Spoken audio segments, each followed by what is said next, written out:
Hello and welcome back to From the Ground Up. This is a special edition. I'm Carmen Milagro. I am the founder of Divina Skincare Botanicals, the author of Truths About Hemp CBD, and I'm a certified CBD consultant, as well as your host. This is a show about all those things that we want to discover about the journeys that different people from all walks of life have to share with us, their stories, their strategies, their successes, their challenges. One of the things that we like to focus on the show is sharing their talents and their passions and how they overcome some of those challenges and what they do with their successes. We all start from the ground up and from the inside out. So without further ado, I'm going to introduce to you my guest today, Mr. Craig Abaya.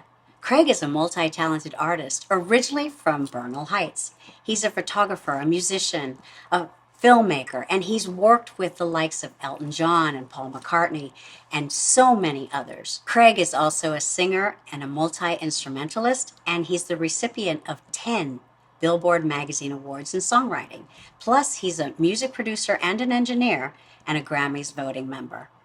Craig was featured as an artist at the Macworld Expo in San Francisco, and he's the director emeritus of San Francisco State University Extended Learning.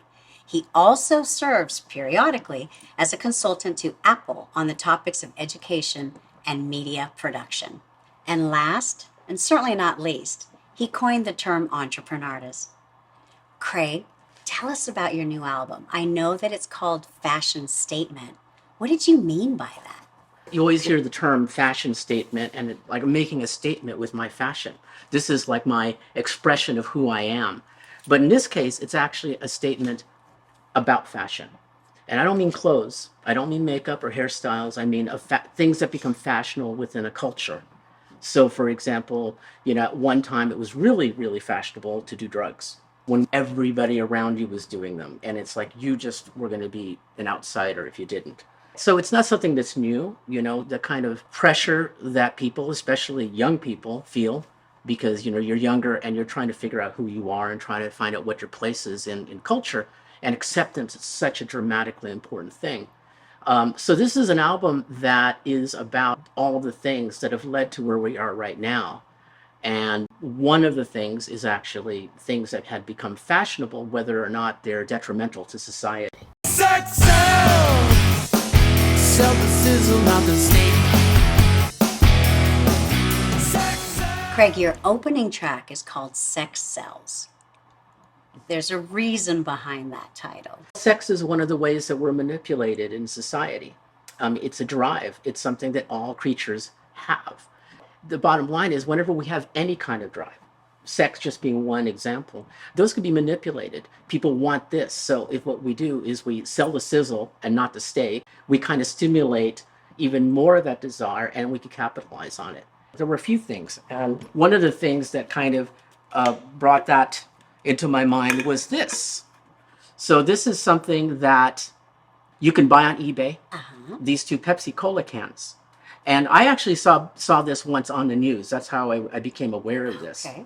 And these special edition Pepsi cans, when rotated appropriately, spell the words sex from top to bottom. Interesting. Was it intentional? I can't say. I wasn't at the board meeting where they decided, let's do this. Right. But I can say that it's kind of interesting. Back in the 90s, I just for fun was watching Pinocchio and decided to make a list of all of the butt references in Pinocchio. Just for fun, right? Because I thought it was funny, and this is before memes, right? So I would share it with my friends. Hey, remember when this happened? Remember when they said this? All these butt references, but now on the internet, it's crazy. And again, I'm not making any accusations because again, I wasn't at those meetings. I wasn't at the pitch meeting. I wasn't with the screenwriters. I wasn't with the animators. One of the big things, Lion King, when that dust comes up, and if you freeze it, it looks like it says the word sex. Interesting. Now, some people argue, no, it was meant to say SFX, not SEX, meaning for special effects. And then thirdly, thinking back to that 1970s book called Subliminal Seduction. And I remember that title. Yeah. And he goes through all of these different things in television commercials and ads. right? The whole idea of the song is not really to focus in on the subject of sex, but to focus on how we can easily be manipulated by our strong desires.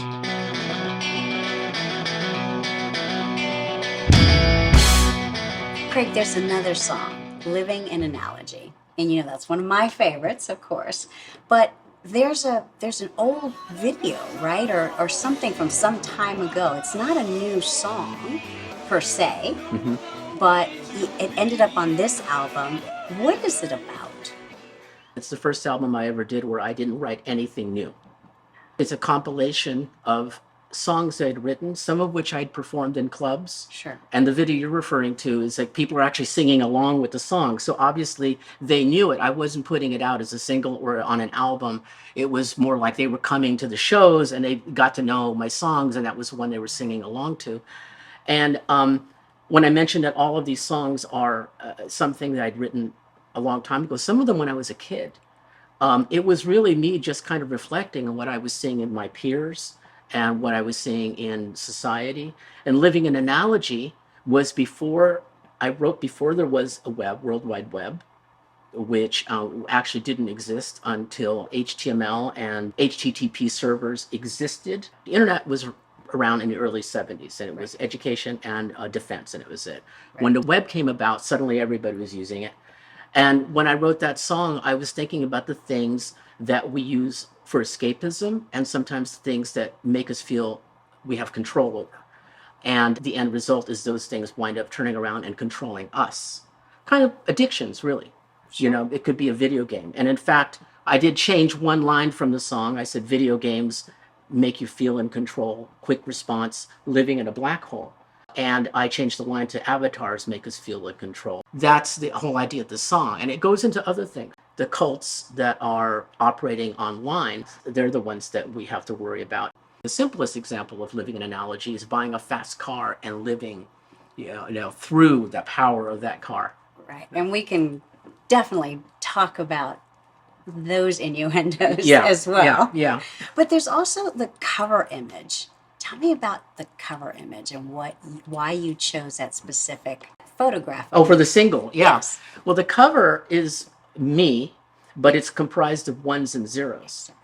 And if you were to take those ones and zeros and translate them into English, what it actually is kind of my admission of guilt in my role in the development of the web and my role in what eventually became social media.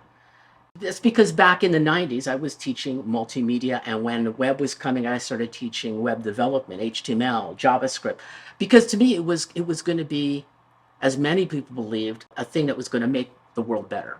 Right. Suddenly, we don't have to go to the library or to an encyclopedia to look up whatever information you want. Time magazine had a cover story on the information superhighway. I bought 2 copies, gave one to my visiting aunt. She was a professor of broadcasting at the University of the Philippines. And I said, we need to know this because in the future, we'll be watching TV, but not on TV.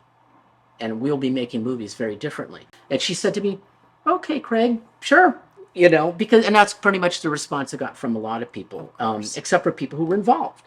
And at that time, we all believed it was going to be, I guess, almost like a utopian dream. There are many utopian dreams. You can make a little slice of utopia on this planet, but we ain't living in utopia, and we never will. And then you look at where it's taken us. And I only speak for our country, the United States, but why is so much division right now? Okay, it's for a lot of reasons, but if I just take social media as an example, there are algorithms. And what is the number one algorithm that is taken advantage of over the internet and social media? And that is interaction. Okay, and there's enough engagement, which is the term they use.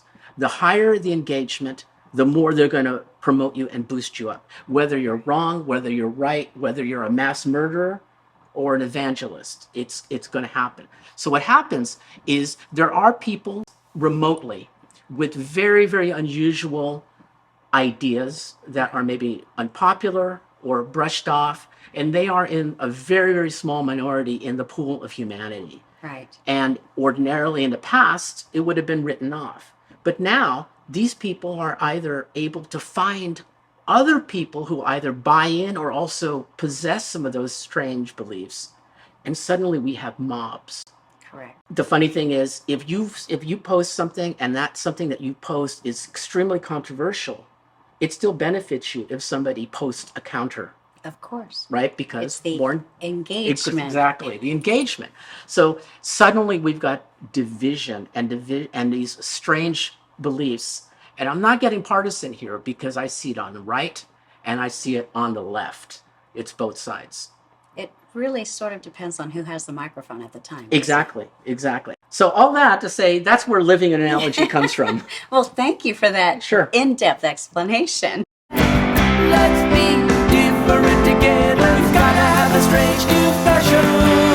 You gotta have a strange new fashion. So one of your songs, Strange New Fashion, it shares the word fashion like the title, but there's also some cover art that goes along with it, even though you never released it, correct? I never released that song as a single, but the whole album is about fashion. But again, now we're using fashion more as a metaphor than anything else. But it was kind of an interesting thing that I did see at a store here in San Francisco, a hoodie with the hood covering the person's face. And I didn't know if that was a mistake, Right. but there was a story about the album that came out in the press, and they used that picture. Right. So, but basically, it's about human beings' tendency to justify their differences and individuality by joining groups.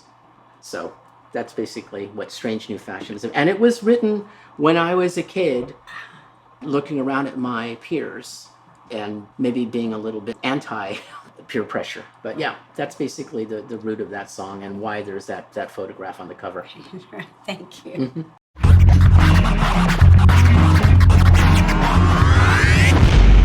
Craig, what about your collaboration with DJ Qbert? Q&A, right? Yeah. What was the process behind that? He asked me, can you write some music for me for my album? So I wrote a piece that was on his Extraterrestrial album. And then his manager called me one day and said, so how much do we owe you? And I said, we'll just do something that'll be on my album sometime. Right. And so one day he emails me, I don't know if it was 25 or 50, but a ton of loops of different, types, different styles, different beats per minute. And I discovered this one that I really enjoyed. And so I said, this one. He goes, it's yours. And I said, and you're going to send me some scratches on your turntable to put in there? And he said, yeah. So I looped from the beginning to end. I added guitars, bass, played some drums because it was the basic beat. And then I added fills and some electronic keyboards. And I thought, well, okay, we need a beginning and an ending. So I asked my daughter, Marissa, will you sing a little? I'll hum it to you and you could just sing it. So she sang it at the beginning and at the end. And then I put in some special effects like that explosion. And then like everybody's heard it, says cop show, chase show, Yeah. adventure, some kind of a dramatic piece, where there's a chase or something. And the funny thing is that's kind of what Q and I were talking about when we created it. It's like, this is kind of like a cop show or something, So then I asked Marissa, I went back to Marissa, I said, can you draw me a cover? Oh. And I said, I want it to look like Qbert and I are interrogating some big guy with our light, but instead of like using other forms of torture, of course, somebody might consider this a form of torture, but we've got our instruments. Forcing the truth using music. Right. That's brilliant. And I love the fact that it wasn't just the collaboration with DJ Qbert, but with your daughter as well. So that's beautiful because that's a memory. Oh, it is. It is. An And actually, she played experience. the bass on Sex Cells, Well, there you too. go. So, yeah. So, absolutely. The talent runs in the family, I see. Yeah, I mean, God works DNA through every one of us. And by the way, for those who are watching, Carmen is singing on Living an Analogy. And so is some of our other friends, like Bing, Yes, And, yes, and, exactly. yeah. Not that that's the reason why it's one of my favorites, but Doesn't hurt.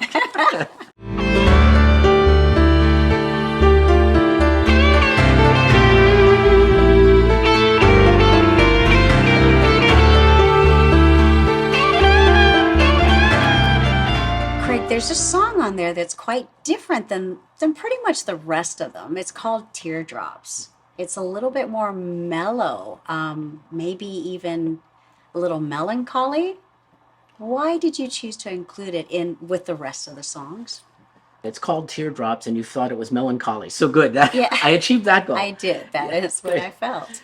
I actually wrote that when I was a kid. I was pretty young, but it was not completed. I wrote the piano parts and did kind of multi-track a lead guitar over it, but what wasn't settled on a melody. I just kind of played the guitar, and I thought, okay, put it in the back, But I thought in this album, everything was so intense. Right. But I thought, you know what? We need a respite before the final song, because the final song is going to be in your face, and it's probably going to be my best attempt at career suicide with that song. So I thought, okay, let's do this, and actually, really, it was a combination of two pieces I had written on the piano, both semi-classically oriented. The first part, the intro, was a piece, and then the rest of it was Teardrops. But then I just put them together and called the whole thing Teardrops. Right. But was there something that happened that you experienced that caused this feeling when you wrote the song? I don't think there was any one thing, but when you are younger, your hormones are raging and you feel lots of emotions. Sure. And that was probably it. I was feeling lots of emotion and turning to the piano as a way of expressing it. Thank you for clearing that up. You're welcome. Topsy-turvy, upside down. It's not the way it was meant to be. Topsy-turvy, we're turned around. We're being poisoned by remedies. Craig, on Topsy-Turvy now, you do something a little bit unusual. You say something in Spanish at the end. Tell me a little bit about that. What is that drawn from? Yes, I at the end of the song, I say something in Spanish and I say something in Filipino, in Tagalog. Yes. The Spanish is matar a la bruja. Yes. Kill the witch. Yep. Lots of witch hunts going on these days. Yes. You see the cover of the people with the torches and the pitchforks. We were kind of experiencing a death of kindness, and also kindness as a malapropism. People say kindness, but they really mean revenge. People don't really want to change hearts. They want to be vigilantes. They want to punish. Many of us were seeing that coming. And that song I did perform quite a bit. In fact, when this album came out, somebody sent me a message, said, didn't you used to perform this song like in concert? The Tagalog is sige na, which is very much like Spanish, seguir. Mm-hmm. And it's kind of a way of saying, come on, go for it. Right. Sige na. Right. Which is, like you said, this is happening quite a bit. Things are not always what they seem. Mm-hmm. People are saying one thing, and there's a different meaning behind it. Yes, absolutely. Very apropos, I would say. And the reason why it's at the end of the album, it's trying to sum up where all of these things have led, or at least to one of the things it's led to. Right, and it's this. I mean, it's a very strong statement. You are aggressively, I would say, assertively, putting this out there. Have you received any backlash from anyone that has taken a listen to this? And no, and I'm waiting for it. okay. As I said, I could have very well, called the song career suicide. But, as you know, my music, I don't consider it to be a career. When I originally said entrepren-artist, I was saying, if you're going to do something, have an entrepreneurial approach to it. Right. So, and the music business is a business. Mm-hmm. And you and I have talked about that several times. Yes. Other interviews, other opportunities. But I really, really enjoyed this breakdown of your album and the meanings behind it. There's that one album that I wanted to ask you about. We're only in it for the money.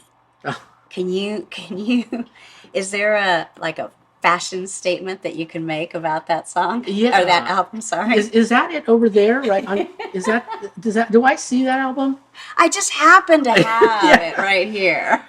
Yes, this album unwittingly probably had something to do with some of these songs. Now, I've been well aware of it almost my entire life. The outside cover is actually the inside cover because it's really a takeoff on Sgt. Pepper's Lonely Hearts Club Band, but not really. It was a takeoff on society at the time. And in this album, Frank Zappa basically criticized both the left and the right. And he lambasted San Francisco's scene because this album came out in 1968. Okay. And but then he also lambasted the other side too. Sure.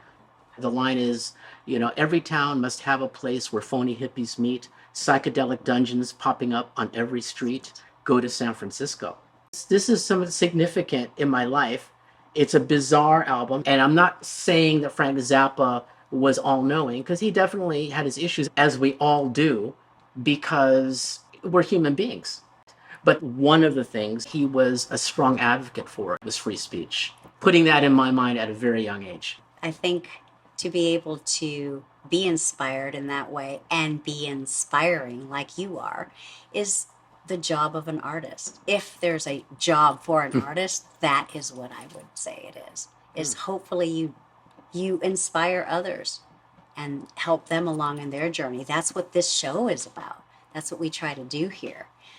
Before I let you go, I do want to sort of switch gears and be able to allow our audience to sort of get to know you on a different level as well. And this is what I call sort of our rapid fire questions. Uh-oh. You can, no, they're easy, they're fun. And if you don't want to answer one, you say pass. Okay. So I'm going to just throw something out and it's the first thing that comes to your mind. Okay. If you had to choose, what would you identify as your number one superpower? I know you have many, but your top superpower. People. How so? Because I know it's very easy to be irritated by people. And it's not that I don't. And I hope to grow that superpower as much as possible, but to have true compassion. Saying it doesn't mean anything. And that's a personal thing, So I think people. I agree. How about you? How about you? What's your superpower? My superpower? Hey, wait a minute. We're turning this around. Oh, wow, that's a good one. I would say my superpower is just in spite of all judgments passed, because when we are out there in the public eye, people are going to judge us. It's a given. But I think that I don't allow all of that to stop me from being me. So I would say that's my superpower. Oh, that's cool. I wish I'd picked that one. It's okay. You got it anyway. Question number 2.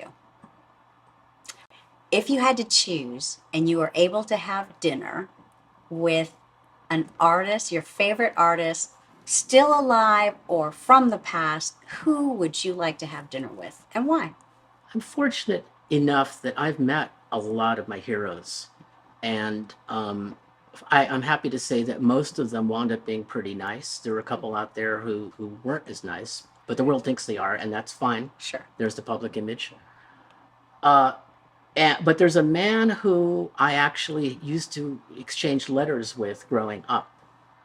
But I actually never met him in person. I've met his bandmates, but that would be Pete Townsend. Pete Townsend has been a tremendous inspiration, along with people like Paul McCartney and Bruce Springsteen, in his depth, in his vision, and how he's transformed music. Yes. One more question. Okay. So what does the word retirement mean to you, if anything at all? What does that mean? If your goal is retirement, then great. It's a reason for somebody to retire is because now they have their opportunity to do what they love. Well, what if your job is what you love? Why stop doing what you love Exactly. to not be able to do it anymore? So no. Yep. No. I agree with you 100%. I knew you would.